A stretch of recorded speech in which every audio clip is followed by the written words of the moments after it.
Leli bandla lenkosi uJesu Kristu. Amen. Sanibonani bazalwane nonke egameni lika Jesu. Amen. Hallelujah. Amen. Hallelujah. Amen. Ngicela ubone izandla zabo bonke abakwatile.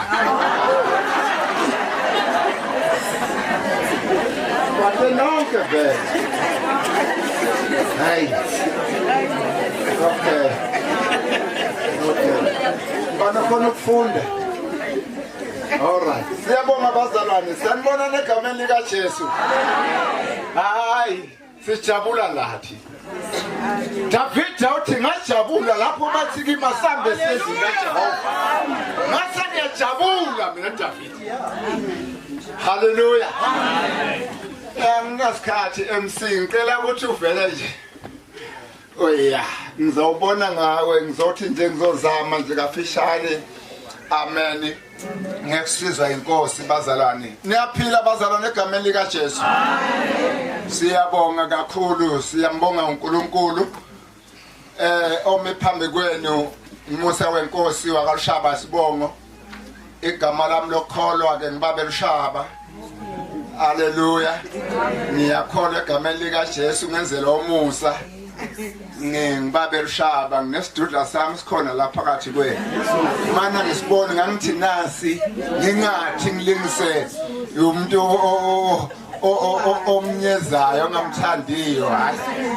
Hallelujah. Amen. Sikhona la nentombi zami ezimbili ezikhona khona la phakathi. Hallelujah.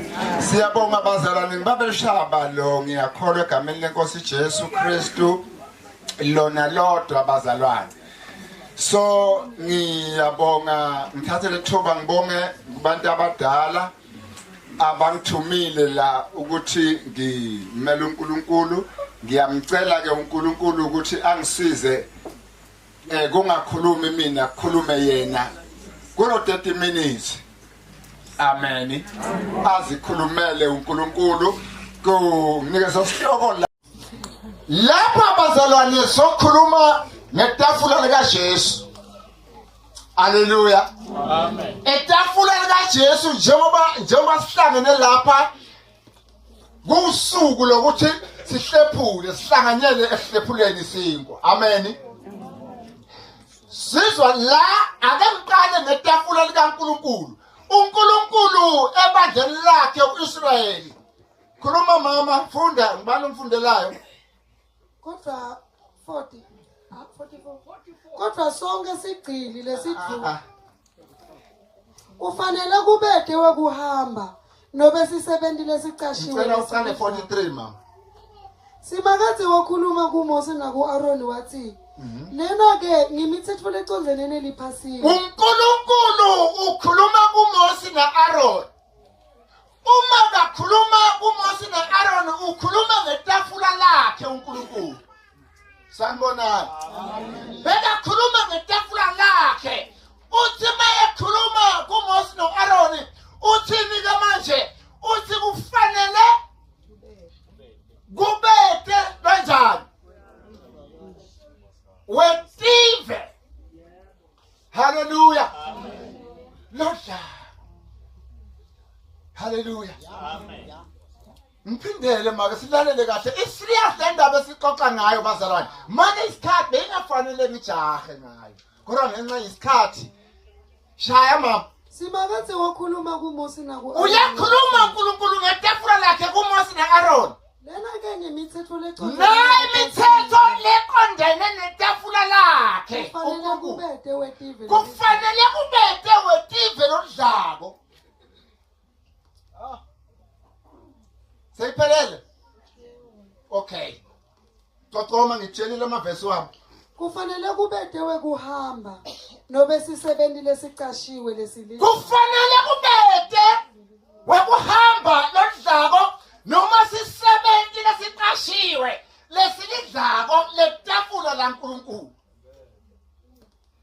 Hallelujah. All right. Sisebenzi noma wekuhamba ngumvakashi losivakashele. Njengoba sizongena sizohlephula lapha bazalwane. abangesiwo amalunga aleli bandla lo ngesilunga laleli bandla asihlephuli naye. Sanibonani. Sisebenzi lesiqashiwe ngumzalwane wethu lo bumbulunga abukapheleli ngumzalwane kodwa uselakabhasathiswa. Akanalungelo ukuthi ahle lesi simo. Sanibonani. Akabhasathiswa.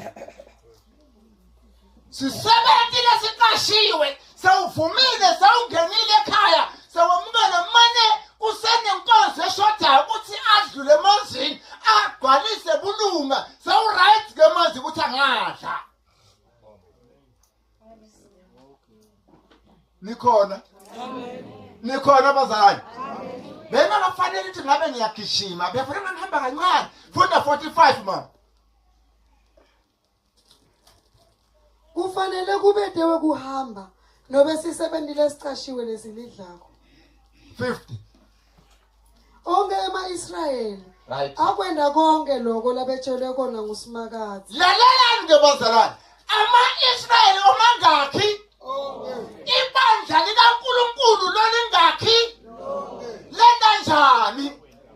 Lakwenza konke belitshele kona uNkulunkulu nga-Aaron, ngaMose na-Aaron. Hallelujah. Amen. Nithini makusho njalo? Nithi ibandla likaJesu bazalwane lifanele ukuthi lonke leli bandla likwenze konke lokhu okungumyalo kaKristu Jesu ngoba sikhuluma ngetafula likaJesu la itafula likaJesu ngumyalo wakhe uJesu. Hallelujah. Sanibonani. Amen. Sikhuluma ngomyalo kaJesu angithi nami uNkulunkulu uyise kaJesu ubeka umyalo wakhe kuthi akafanele ukuhamba adle kule tafula nesisebenzi esiqashiwe uthi ngumyalo wale tafula lakhe lowo. NoJesu nemiyalo wetafula lakhe. Hallelujah. Hallelujah. Manje lethi eBhayibheli lonke ibandla lika-Israyeli ibandla likaNkulunkulu lolingakhi lonke lakwenza kedela lakwenza konke bekade kukhulunywe uNkulunkulu ngaMose na-Aaron lakwenza konke. Bobangakhi futhi bonke beza lekusho ukuthi sonke etafuleni likaJesu sizokwenza konke okushiwe inkosi uJesu ene sizokwenza sonke sizokudla futhi sonke. Angithi ibandla likaNkulunkulu likwenze konke. Amen. Ene lonke akukho lapho lasala khona. Manje okungukuthi inqondo ukuthi nathi la eThendeni sizodla isikwa sohlephula sonke sihlanganyele la miyalweni wenkosi uJesu ngoba phela sesibantwana bakhe uKristu anithi. Amen. Nikhona na? Gijima Swazi Johane 2 verse 5. Noma ngibani ophethe iBhayibheli sibanye ngesingesiwa amadimoni bazalwane. Johane 2 verse 5. Etincekwini nibokwenda konke latanitshela kona. Onina wathi etincekwini nibokwenda latanitshela. Hallelujah. Nithini mamsho njalo manje ngithi ibandla likaJesu nawumyalo kaJesu namhla kusihla ukuthi ibandla lakhe malikwenze konke azolitshela kona nini mina manje nje. Hallelujah. Ukhona azolitshela kona manje malikwenze. Onina wathi ezincekwini zakhe konke letantshela kona nibo kwenta. Namhlanje kusihla konke lesizotshela kona yinkosi kufanele senze njani sikwenze kulungisa ibandla lasendulo uIsrayeli lakwenza konke lalitshele kona uNkulunkulu ene lakwenza lonke lakwenza konke. Aningizwa abazalwane lonke lakwenza konke. Hallelujah. Manje ke onina uthi esinqekweni konke lasentshela kona nibokwenza. Sikhona? Amen. Asambeke. Naku lasosela kona. Mbani Sut. Kamvula Korinte 11. Ngicela ngalelo homusho lelo. Korinte 11 verse 23 na 24 nje kuphela. Asifunde lekhona. Asangivulela inceke yenkosi la. Ngoba mina ngakwemukela enkosini lokho. Lenganinika kona. Mina ngakwemukela enkosini lokho lenganinika kona. Kakhulu ngifuna nali ya kumsuthu. Alright, ngicela ufunde ngeke. Ngokuba nakho ekushiloyo inkosi. Thathani lokhu nikudle. Yeah! Ngalo suku lekhashelanga. Ithatha isinkwa inkosi yenza njani? Yasiphu. La khona. Yabanikeza abafundi ba. Yathi thathani lokho. Asilaleleni bangcwele. Amen. Thathani nikudle. Amen. Kuthathani lokhu nekwenze njani na? Nikudle ngoba lokho kungumzimba wami ohleshulelwa nina. Hayi owahleshulelwa, ohleshulelwa nina. Ikhuluma inkosi sahlephu lokho ngumzimba wami ohleshulelwa nina. Njoba nyalo kuzohleshulwa nyalo. Sanibonani bazalwane. Amen. 24 uphelele mfo. Cha. Thathani lokhu nikudle. Yeah. Lokhu kungumzimba wami uhleshulelwa nini. Wenzeni lokhu kuba ningikhumbule. Lokho kungumzimba wami. What? Kuthatheni nikwenze njani? Sizothatha senze njani? Sonke sizothatha ngaphandle kwesihambi umvakashi nalongesilo lunga ngalokuphelele naloxabene nomzalwane wakhe akakalungisa indaba zakhe. Kodwa uninhlahla uma ngabe baxabene nje bakhona baphelele la ithuba sekhona lokuphuma ngomnyango balungise ngaphandle bangene badle.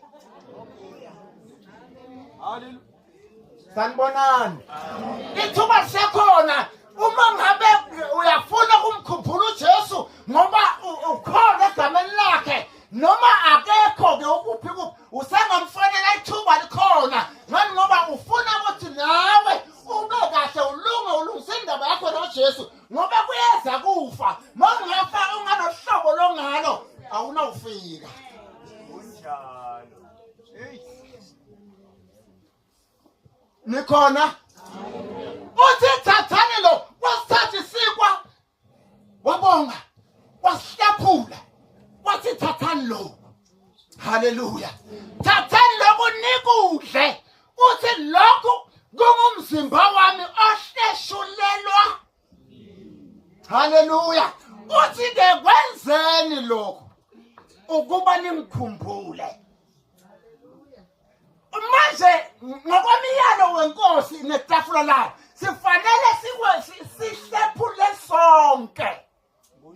Niko lokhu mina ngabe ukhona unenkinga yilungise uma ngabe ukhona la onenkinga naye uma ngabe usekude nithi mina usenenhlahla ngoba usengamfonela nixabene nje kodwa usengamfonela ifoni sengamthola nilungise bese uyayilungisa indaba yakhe. Serious bazalwane. Serious bazalwane. Serious. Ngayithatha kancane nje mshibo ufuna ukuthi iphalishi lento. Siyafunda okay phelele mfo lapho ne? Yes. Ngicela sibambe Jakobe chapter 1 verse 22. Jakobe chapter 1 verse 22. Wathola swazi ufunde ngiyayifuna le yakho suthu. Sibanenge singasiwe amademoni bazalwane sifunde. Ningabi balaleli Lo microphone lo namademoni. Alright, pinda ma. Microphone kuze. Nibelivi. Yeah. Sibe believe bazalwane. Israel ake sikupeni ku Israel ngencenga bazalwane. kusitha ake sikopene ebandleni la-Israyeli. Israyeli wonke wakwenza walenza izwi, wonke walenza izwi, wonke wakwenza konke bekakutshela uNkulunkulu maqondana netafula lakhe. Ake nathi manje la lithi iBhayibheli asibe bentibalo. Hey! Amen. Asibe bentibalo. Nethi masihlephula nje la waphuma ngomnyango wena yazi kahle ukuthi awuhlanganyeli ngathi awusiya umenzi walo wena uyaphikisa. Nethi uthatha isitulo uhlale emsamo lapha ya kodwa siyakholwa awuxabananga namuntu uhleli nje awazi lalela awenzi lona izwi kodwa ngoba lithini khuluma Ningabi balaleli kuphela nje nitikhohlisa. khuluma Suthu. Ngokuba uma umuntu ewulalela kuphela umlayezo kepha engawuthobeli. Uma umuntu ewulalela nje kuphela lo mlayezo wanamhlanje bazalwane kepha angawuthobeli. Futhi khumbulani ukuthi kungumlayezo ofanele ukuthobelwa. Akanilaleleni bazalwane. Lithi leBhayibheli njengoba Israyeli wathoba wenza konke lasele kona. Namhlanje uyasikhumbule ukuthi lokho kungumlayezo ofanele ukuthotshelwa. Kungabi ukulalela kuphela. Asiwuthobele. Hayi asiwuthobeleni bazalwane. Singawulaleli kuphela siwuthobele. Uma siwuthobela kahle siwuthobela sodla sonke. Ngakho ke ningasikhohlisi. Uma siwuthobela noma inkinga nomunye uzoyilungisa sizodla. Haleluya. Uma ngabe phela kuzithoba bazalwane. Uzithoba nawe noma kubhlungu. Hayi bazalwane sanibonani. Nginenkosikazi ekhaya ngeke nginyathele kwesinye isikhathi ushilo lo munyathi ke phela la kuyaphunyuka. Manje athobe mama thobe bese nami sengiyashaya lapha ngibona khona ayikhona vele manje unyathelekile la bese nami sengiyasithoba. Ngisho ukuthi ukuzithoba kuyinkonzo uzithoba mhlawumbe kungamnandi kungalula kodwa ubona ukuthi kubiza ukuthi ngizithobe. Phinda Suthu. Futhi khumbulani ukuthi kungumlayezo ofanele ukuthobela. Ngumlayezo ofanele ukuthotshelwa lo. Kungabi ukulalela kuphela. Singawulaleli kuphela siwuthobele siwenze. Ngakho ke ningasikhohlisi. Singazikhohlisi. Haleluya. Amen. Singazinjani na bazalwane? Singazikhohlisi mase ulalela kuphela siyazikhohlisa. Sikhona bazalwane. Asigijime Korinte. Singazikhohlisini bazalwane. Korinte 13 verse 5. Ngicela le yakho Suthu. Korinte wesibili sahluko 13 verse 5. Asiwuthobele lo mlayezo bazalwane. Asiwuthobele ngumyalo wenkosi lo maqondana netafula layo. Inkosi le ukhulumayo ngezinceku zayo abafundisi njengoba uNkulunkulu wakhuluma yena ngezinceku zakhe boMose noAaron. Angithi? Amen. Namhla khuluma Jesu ngezinceku zakhe abafundisi. Manje ukhuluma le ndaba umyalo wetafula lakhe. Woza Suthu. Zihloleni nina. Asizihloleni thina uqobo ke bazalwane. Kambe ningamaKristu ngempela na. SingamaKristu ngempela na. Mawuphuma uhlala umnyango sidla, uthatha isitulo ohlala emsamo sihlephula. Ngabe ngumKristu ngempela na? Niyaphumelela. Mbuzo. Nawuhlala umnyango, thatha isitulo ohlala emsamo. Ibandla liyahlephula. Lo liyahlephula wena uzikhiphe. Ungahlephuli usekanye nathi na. Uhlaba umnyango ungumKristu ngempela na. Makwenza lo. Mawuphambana nebandla hlephula. Zihlole phinda Suthu angakhuluma mina phinda mfowethu. Zihloleni nina uqobo. Asizihlole thina uqobo sonke la ethendeni. Kambe ningamaKristu ngempela na. Ukuthi singamaKristu ngempela na. Iphelele mfo. Niyaphumelela yini ekuvivinyweni? Niyaphumelela yini ekuvivinyweni? Ngiyaphumelela niyazizwela yini ukuba khona kukaKristu? Niyazizwela uphuma ngomnyango uthatha isitulo uhlala emsamo kodwa ibandla liyahlephula. Uyazizwela yini ukuba ngumKristu na uphuma ngomnyango nje? Uyazizwela yini ukuba ngumKristu uma uhlala lapha emsamo? Uyazizwela yini ukuba ngumKristu uma ubukela nje? Ubukela liyahlephula ibandla uyabukela wena. Namandla akhe avamile ngaphakathi kwenu na? Uphuma ngomnyango liyahlephula ibandla. Uhlala emsamo liyahlephula ibandla. Amandla kaKristu lo lothi ukhola ngiwo uyazizwela na? Noma kambe niyazenzisa nje kuphela ukuthi ningamaKristu kanti eqinisweni uNkulunkulu usenilahlile. Oh yes. Hallelujah. Jesus. Hallelujah. Hallelujah. Hallelujah. Hallelujah. Mighty Jesus. Qaphela uphuma ngomnyango. Awuzenzi